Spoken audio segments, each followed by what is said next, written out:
मित्रों, निरंतर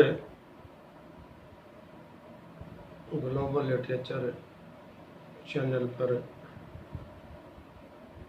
चाहे अध्यात्म से लेकर है, चाहे संत साहित्य को लेकर है, चाहे भारतीय संस्कृति है, भारतीय साहित्य है और भारतीय इतिहास है, उनके सामाजिक, धार्मिक, आर्थिक और राजनीतिक जो प्रकरण हैं उस पर निरंतर चर्चा हो रही है। और आज मैं आपके मध्य संत रैदास का धार्मिक चिंतन और साहित्यिक परंपरा पर चर्चा करने आया हूँ। संत रैदास आज से करीब 650 वर्ष पूर्व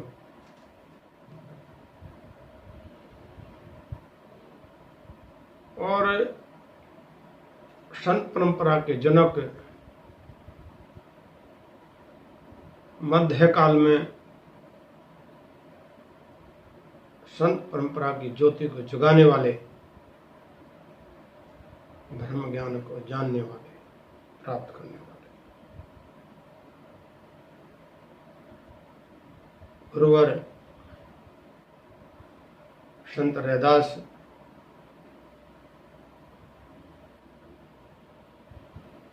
जिनकी वाणी आज भी प्रासंगिक है और निसंदेह है कि ऐसे गुरुओं की वाणी को अगर समाज में नहीं प्रचारित किया जाता है, समाज में अगर उसका प्रचार नहीं किया जाता है, तो निश्चित है समाज को बहुत बड़ी हानि होती है। संत रैदास के 40 ऐसे दोहे हैं जो गुरु ग्रंथ साहब में भी संकलित हैं।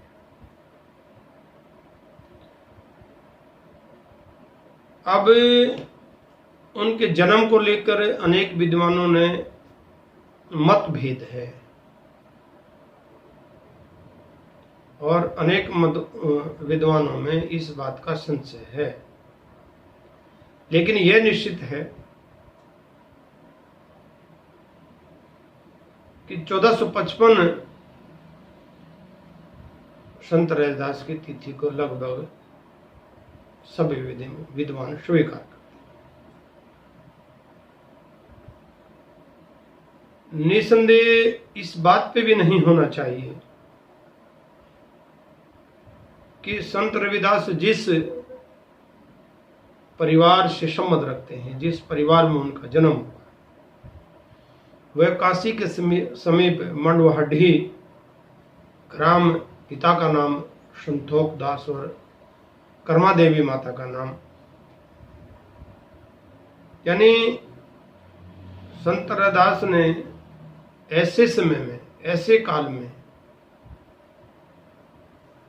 जन्म लिया कि परिवार गरीब था और आर्थिक स्थिति भी बहुत कमजोर थी। और संत रैदास को प्रथम पीढ़ी के प्रतिनिधित्व, प्रथम पीढ़ी के संत के रूप में भारत में स्वीकार किया जाता है। संत रैदास कबीर के समकालीन थे और स्वामी रामानंद के शिष्य। उनके कालजयी लेखन को इस तथ्य से समझा जा सकता है, इस बात से अनुमान लगाया जा सकता है कि गुरु ग्रंथ जैसे महाग्रंथ में संत रैदास के 40 पद विराजमान है। संत रैदास ने जब समाज में तत्कालीन विदेशी जो मुस्लिम शासक थे, सिकंदर लोदी, और उसका आतंक भी बहुत था और जनता बड़ी दुखी थी। और हिंदुस्तान की जनता पर जो जो अत्याचार हो रहे थे और उनका कुचलन हो रहा था और हिंदुओं को डरा धमका कर धर्म परिवर्तन करवाया जा रहा था और हिंदुओं पर नाजायज कर, जिसमें तीर्थ यात्रा, जजिया, शवदहा, अनेक ऐसे कर हैं जिनका उस समय में भी कोई महत्व नहीं था, लेकिन सिकंदर लोदी ने हिंदुओं को किस प्रकार से परेशान किया जाए, किस प्रकार से उनको तंग किया जाए ताकि वो धर्म परिवर्तन कर सकें, और समाज में त्राही त्राही मच रही थी। भारतीय हिंदू परंपराओं और आस्थाओं के पालन करने वालों से कर वसूलने और मुस्लिम धर्म मनाने वालों को इस कर में छूट दी जाती थी। प्राथमिकता वीरता देने के पीछे एकमात्र भाव, एकमात्र कहानी और एकमात्र आशय यह भी था कि हिंदू धर्मावलंबी तंग आकर इस्लाम स्वीकार कर लें। उस समय में स्वामी रामानंद ने अपने भक्ति भाव के माध्यम से देश और देश के अलग अलग कोनों में यह भाव जागृत किया और मुसलमान शासकों के विरुद्ध एक आंदोलन को जन्म दिया। स्वामी रामानंद ने तत्कालीन परिस्थितियों को समझकर विभिन्न जातियों के प्रतिनिधित्वों को, संतों को जोड़कर 10 भागवत शिष्य मंडल की स्थापना की। विभिन्न समाजों के प्रतिनिधित्व करने वाले इस मंडल में शामिल हुए और एक प्रमुख सूत्रधार के रूप में, एक प्रखर सूत्रधार के रूप में संत रविदास का पदार्पण हुआ। संत रविदास ने हिंदू संस्कारों के पालन पर मुस्लिम शासकों द्वारा लिए जाने वाले जजिया कर का अपनी मंडली से विरोध किया और इस जागरण को, इस अभियान को पूरे भारत में जोर शोर से चलाने के लिए संत रविदास ने बीड़ा उठाया और उसके नेतृत्व में समाज के ऐसे प्रबुद्ध लोग, समाज के ऐसे संत लोग, समाज के ऐसे जागृत लोग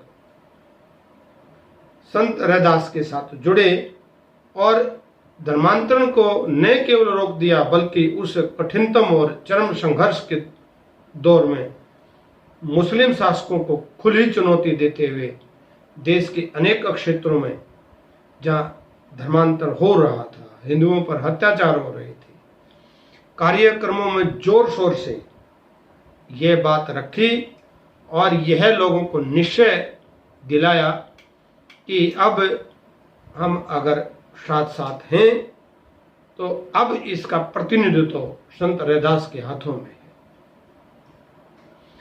अपितु पिछड़ी जातियां के प्रतिनिधि के रूप में संत रविदास को स्वीकार कर लेते हैं, लेकिन जो भारत की अगड़ी जातियों के शासक और राजाओं ने भी उन्हें राजनीतिक कारणों से अपने दरबार में सम्मानपूर्ण स्थान देने प्रारंभ कर दिए। मित्रों, निश्चित है कि संत रविदास के उस सामाजिक परिवर्तन में जो चुनौती का समय था, जिसमें डर था, भय था, ऐसे वातावरण में संत रविदास ने जो बीड़ा उठाया और मुस्लिम शासकों से जो निदान वो दिला सके, उस वातावरण को वो बदल सके, वही भारतीय सामाजिक एकता के प्रतिनिधि के रूप में अपने आप को स्थापित करने में कामयाब हो गए। क्योंकि मुस्लिम शासकों को चुनौती देने का जो जो दुष्कर कार्य कोई भी शासक नहीं कर पाया था, वह समाज की शक्ति को जागृत करने के बल पर एक संत ने कर दिया। मित्रों, जितने भी अगड़ी जाति के शासक थे वो भी मुस्लिम शासकों को इस बार की चुनौती देने में असक्षम रहे। लेकिन संत रविदास ने बुद्धि से काम लिया और वो उन सब लोगों को साथ लेकर चले। और निश्चित है जब सर्वधर्म के लोग इकट्ठा हो जाए तो सफलता तो निश्चित है, मिलनी चाहिए। इसका परिणाम यह हुआ कि इन जातियों ने मुस्लिम मतांतरण का प्रभाव बहुत कम देखने को मिला। निर्धन और शिक्षित समाज में धर्मांतरण रोकने और घर वापसी का जो अद्भुत कार्य संत रैदास ने किया, जिसका सूत्रपात रैदास ने किया, यह मुस्लिम शासकों के लिए भी एक कड़ी चुनौती थी। मुस्लिम शासक सिकंदर लोदी ने सदन नाम के एक कसाई को संत रैदास के पास मुस्लिम धर्म अपनाने का संदेश लेकर भेजा। यह ठीक वैसी ही घड़ी थी जैसी कि वर्तमान काल में बोधि तो बाबा साहब अम्बेडकर के समय आन खड़ी हुई थी। यदि उस समय कहीं संत रैदास उस सिकंदर लोधी के दिए लालच में फंस जाते या उससे भयभीत हो जाते तो उस देश के हिंदुस्तानी, उस देश का समाज इतनी ऐतिहासिक जीत के बारे में सोच भी नहीं सकता था।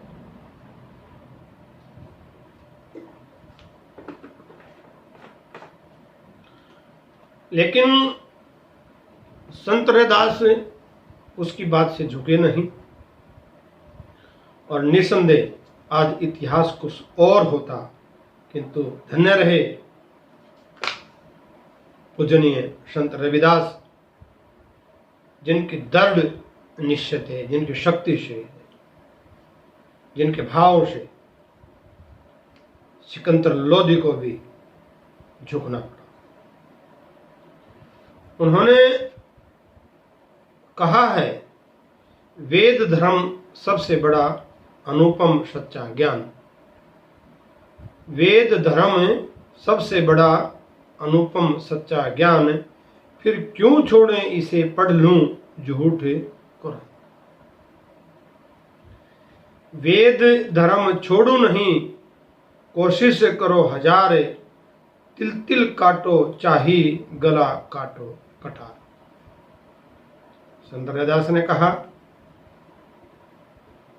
कि देश के ऐसी जनता, ऐसा समाज जो मुझ पर यकीन कर रहा है, मुझ पर भरोसा कर रहा है, और मैं अगर उनके इस भरोसे को तोड़ूंगा तो निश्चित है आने वाली पीढ़ियां मुझे कभी माफ नहीं करेंगी। निसंदेह वो मुस्लिम जाने का संदेश लेकर उनके पास आने वाला सदन कसाई स्वयं वैष्णव पंथ स्वीकार कर विष्णु भक्त में रामदास के नाम से लीन हो गया। यह वह समय था जब शक्तिशाली किंतु निर्मम और बर्बर शासक सिकंदर लोधी क्रुद्ध हो बैठे और उसने संत रैदास की टोली को चमार या चंडाल घोषित कर दिया। इनके अनुयायियों से जबरन ही चरमकारी का और मरे पशुओं को निपटाने का कार्य अत्याचार पूर्वक कराया जाने लगा। भारत में चमार जाति का नाम इस घटनाक्रम और सिकंदर लोधी की ही उपज है।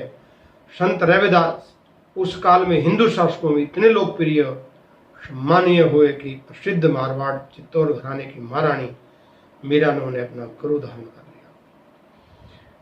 मीरा ने संत रैदास के बारे में, उसकी भक्ति के बारे में कहा, अपने पदों में बार बार अनेकों बार संत रैदास का श्रवण गुरु के रूप में उन्होंने किया है। गुरु रैदास मिले मोही पुरे, थुरसे कलम भिड़ी, संत गुरु शेन दई, जब आके पहुंच चली।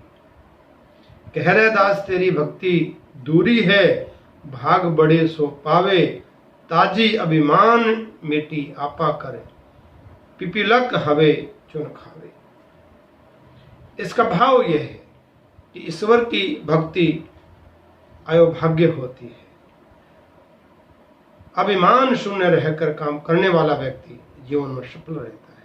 जैसे कि विशाल हाथी शक्कर के कणों को चुनने में असमर्थ रहता है, जबकि लघु शरीर की पिपीलिका यानी चींटी इन कणों को सहजता से भक्षण कर लेती है। इस प्रकार अभिमान तथा बड़प्पन का भाव त्याग कर विनम्रता पूर्वक आचरण करने वाला मनुष्य ही ईश्वर की भक्ति कर सकता है।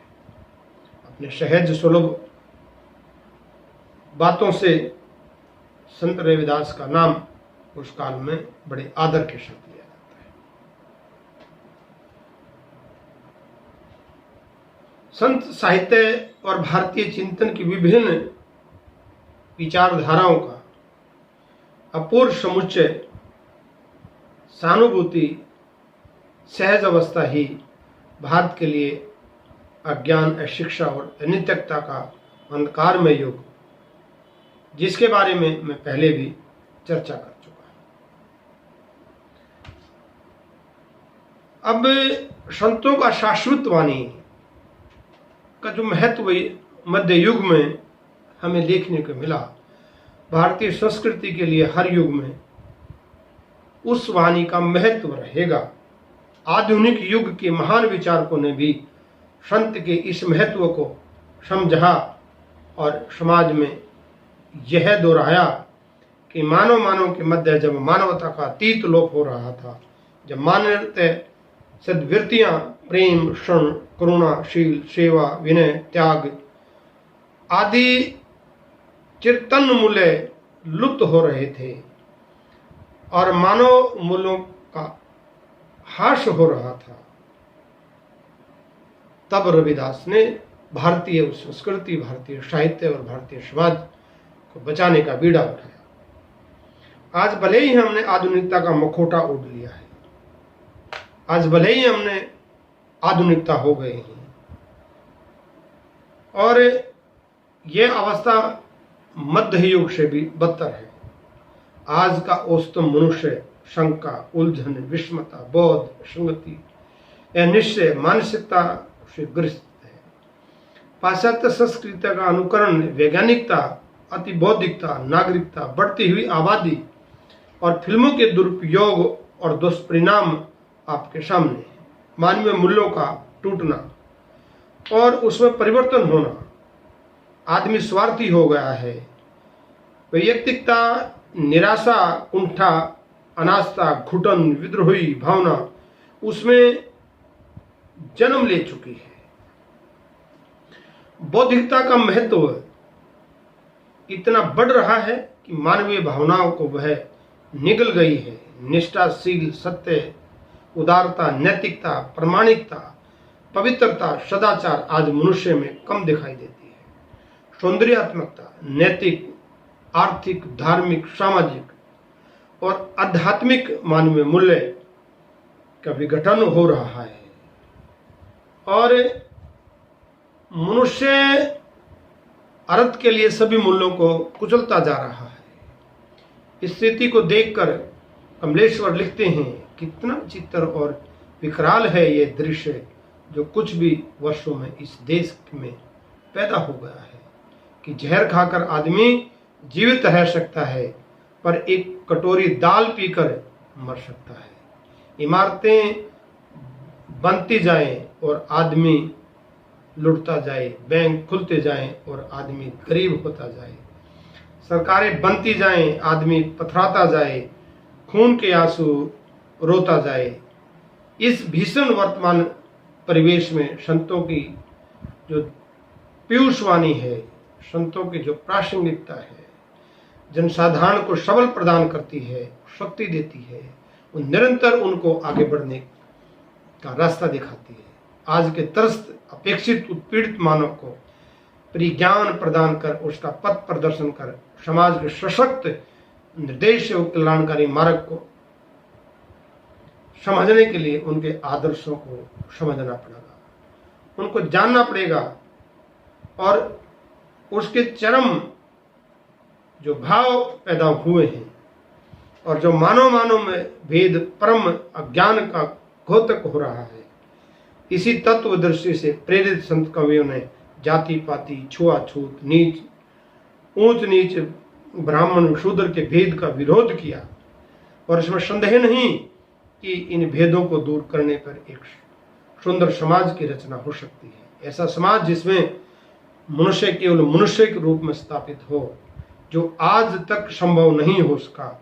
और संत रैदास ने अपनी वाणी में ऐसे विचार व्यक्त किए हैं कि ऐसा चाहूं राज में, मिले सबन को अन्न, छोट बड़े सब सम बसे, रविदास रहे प्रसन्न। संत रविदास के ऐसे भाव को, ऐसे विचारों को अगर समाज में प्रेषित किया जाए, समाज में लागू किया जाए और समाज उसको ग्रहण करे, तो निश्चित है कि हर मानव के पास 2 वक्त का भोजन होगा, पहनने के लिए कपड़ा होगा, समानता होगी, एकता होगी, कोई छुआछूत नहीं होगी, कोई जाति नहीं होगी, कोई धर्म नहीं होगा, कोई मजहब नहीं। और इसी बात को लेकर कबीर ने अपने शब्दों में कहा है, एक ही ज्योति सकल घट, व्यापक दूजा तत्व न होई, कहे कबीर सुनो रे संतो, भटकी मरे जाने कोई। जाति धर्म के आधार पर भेदभाव करना व्यर्थ है। संत कवि सार्वभौम मानव धर्म के प्रतिपाटक हैं। वो कह रहे हैं कि समाज में समानता होनी चाहिए, समाज में समरसता होनी चाहिए, और जो जाति का भेद है उसको खत्म कर देना चाहिए। जात पात के फेर में मैं उलझी रहूं सब लोग, मानुषता को खात है रैदास जात का रोग। मानवता की पृष्ठता के बगैर समाज में किसी भी प्रकार के सुधार की बात करना एक छलावा है, एक झूठ है, और मानवता इस बात को स्वीकार कर रहा है। समाज सांप्रदायिक की आग में झुलस रहा है और चारों ओर दहशत और आतंकवाद का बोलबाला है। धार्मिक उन्माद के चूल्हे पर नेतागण अपने स्वार्थ की रोटियां सेक रहे हैं। हिंदू मुसलमान में अनाम दूरियां आ गई हैं। इन विपरीत स्थितियों में सांप्रदायिकता के विरोध में या माध्यम से मानवीय एकता का मार्ग संत साहित्य ही निकाल सकता है। अगर हम संतों की वाणी को आज के इस सूत्र में पिरोएं तो निश्चित है कि समाज में फैला जो बाह्य आडंबर है, मिथ्याचार है और जो अंधविश्वास है, और समाज अपना विवेक खो चुका है, वर्तमान पर परिप्रेक्ष्य करने में यह प्रतीत साबित कर हो सकता है कि मध्यकालीन परिस्थितियों में वर्तमान अधिक भिन्न नहीं है। संत साहित्य की एकमात्र उद्देश्य था कि जनता को जागरूक कर उसका पथ प्रदर्शित करना, चाहे उसमें संत रैदास है, चाहे गुरु नानक जी है, चाहे मीरा है और चाहे रैदास है। निराकार निर्गुण की भक्ति का प्रतिपादन सुदेश्य करते हैं, जिसके मूल में सामाजिक सांस्कृतिक कारक हैं। कर्मकांड, तीर्थाटन आदि का विरोध भी इसी बात पर कबीर कहते हैं। पहान केरा पूतरा पूजे करतार, इही भरोसे से रहे बूढ़े काली धार। वो कहते हैं कि तप जप रोजा नमाज ये सब मन को प्रकृष्ट करने में के साधन हैं। यदि श्राप नहीं है तो उसको करने का कोई लाभ नहीं है। और जब तब करने का तभी लाभ है जब आपके मन में किसी के प्रति सहानुभूति हो। उन्होंने तीर्थ को लेकर एक बात और कही है, तीर्थ व्रत न करो आदेश, तुम्हारे चरण कमल भरोसा, जय तह जाओ तुम्हारी पूजा, तुम सा देव नहीं और कोई। मित्रों, इस सार्वभौम की और संतों की जो प्रवृत्ति है, संतों की जो वाणी है, वो हमारे सामाजिक बंधनों पर कटाक्ष करते हुए बोल रही है। कह रही है कि साईं इतना दीजिए जामे कुटुंब समाये, मैं भी भूखा ना रहूं साधु ना भूखा। मित्रों, संत की वाणी जीवन के उन प्रसंगों को, जीवन के अंतरंग भावों को, समाज की उस पीड़ा को शब्दों से व्यक्त कर रहे हैं। और उसी परंपरा में संत रविदास कहते हैं, सच्चा सुख सत धर्म में ही, धन संचय सुख नाही, धन संचय दुख खान है, रैदास सुमझे मन माही। मनुष्य के चरित्र में ऐसे श्रेष्ठतम कार्य आते हैं मनुष्य के जीवन में, और वर्तमान परिप्रेक्ष्य की विडंबना में मनुष्य उन कर्मों को और फलीभूत कर सकता है और उत्तम बना सकता है, अगर वो संतों की वाणी को प्रासंगिक अपने जीवन में धारण कर ले। तो जो मनुष्य में अनैतिकता है, अनाचार है और दिन दिन में आलस है, उन्मुख है और कर्म से पलायन करने का वो सोच रहा है, धर्म को छोड़ने की वो बात कर रहा है, जात और धर्म की बात कर रहा है, नीच और ऊंच की बात कर रहा है। किसी भी संत साहित्य में इस बात को लेकर चर्चा है कि मनुष्य से बड़ा कोई धर्म नहीं है, मनुष्य से बड़ी कोई जाति नहीं है। और मनुष्य जब पैदा होता है, चाहे वो किसी भी जाति का है, किसी भी धर्म का है, उसका पैदा होने का एक ही जरिया है। संत साहित्य दुर्हता तथा जटिलता का साहित्य नहीं है, वरन यह मनुष्य की सहजता तथा स्वाभाविक और मन की स्थितियों को, सामंजस्य को, आशा को, आकांक्षा को, सुख को, दुख को शामिल करने का साहित्य है। जन जागरण की चेतना लेकर वह समाज में उस साहित्य को प्रेषित करने का काम कर रहा है। और वर्तमान की जो अराजकता है, जो वर्तमान की जड़ता है और वर्तमान में जो जटिल समस्याओं से जुड़े लोग हैं, मैं उनको एक ही बात कहना चाहता हूँ कि आप संत साहित्य को पढ़िएगा। जो आपके हृदय में, जो आपके दिमाग में जटिलताएं हैं, जो आपके मन में, जो आपके भावों में जाति और धर्म का जहर कूट कूट के भरा हुआ है, संत साहित्य उस आदर्श को आपके अंदर समाहित कर देगा। जो संकीर्णता आपने अपने अंदर समाहित की है और जो कामुकता आपके अंदर विद्यमान है, तो संत कवियों ने जीवनदायिनी शक्तियों की ओर जन सामान्य का ध्यान आकर्षित करते हुए समाज को एक निर्देश दिया, सशक्त निर्देश दिया है। अगर कल्याणकारी मार्ग पर अग्रसर आप रहोगे तो जीवन में आपके लिए कोई दुखदायी समय नहीं होगा। मेरा तो यही मानना है कि इंसान की कोई जाति नहीं है, मानव ही उसकी जाति है। वो जन्म से छोटा नहीं है और जन्म से ऊंच नहीं है, जन्म से नीच नहीं है।